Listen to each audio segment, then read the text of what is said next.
ئەومەرە گدەی چاوچنۆ کە ئەو لە قەبەیەکی لەسەرتا بەەوە ناسیمانە کە کەسێک بوو هەرگی لە ژیانی چاوچنۆک نەبووە بەڕاستی. ئەو یەکێک لە جوانەکانی دەستپێکی ئەو پیاوە گەورەیە. ئەمە کوڕی تەیراوەینە شانازی بە زاهیر عەبدوڵڵا دەکەین. هەموو کوردستانش بێگومان شانازی بە ناوە گەورەکەی زاهیر عەبدوڵڵا دەکات. یادگاریمان گەلێک زۆرە بەڕاستی ئینسان باسی بکات. مشکۆی نەمر دەرێ لە پاژمەرگم چ فایدەی هەیە بێ سەقەبرم. بەڕاستی ئێمە دەبی قەدری یەکتر بزانین، دەبی یەکتری باو خۆش بێ. من دڵیامە لێرە ئەو هەموو خەڵکەی کە لێرە کۆبووتەوە ئێستا بەشێک لەوانە ڕۆژێک لە ڕۆژان ڕاشکاو بوونەوەنەیە دڵیان لێک شکاوی.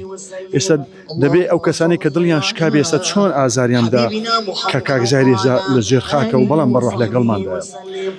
بەڵحاڵ من تەمەندرێژی بۆ کەسوکاری بۆ منداڵە جوانەکانی کاکزایر بۆ شیرن خان دەخوازم هیوادارم هونەرمەندانی کوردستان بە تایبەتی شاری هەولێر وانەیەک وەرگن لە کاکزایر عەبدوڵڵا کە دەبێ بە شێوە بیچێنین بۆ ئەوەی هەتا بتوانین بە جوانترین شێوە بیدورینەوە. گارێکی پڕ لە ئازارە بەڕاستی کە لە کتێبی تەیراوە هەر بە پیاسا پاشەو بە تەمای هەندێک شتی تر بوو. ئێمە دیارە من لە سوی دەژیم لە ڕێگای پەیوەندیەوە قسەی لەگەڵم دەکرد، ڕۆژانە قسەمان دەکرد کە بێمەوە من و ئەو بەیەکەوە ڕێپۆرتاژێک بکەین، یعنی هەر بە ڤیدیۆ لە کوچە و کۆڵانەکان بسوڕێنەوە یادگاریەکان بژێڕینەوە. هەرچەند ئەو لە من بەتەمەنتر بوو بەڵام هەستم دەکرد شتێکی زۆر جوانی دەدەچێت. ئەوە مەراقێک بوو ئازاریدان بەڕاستی.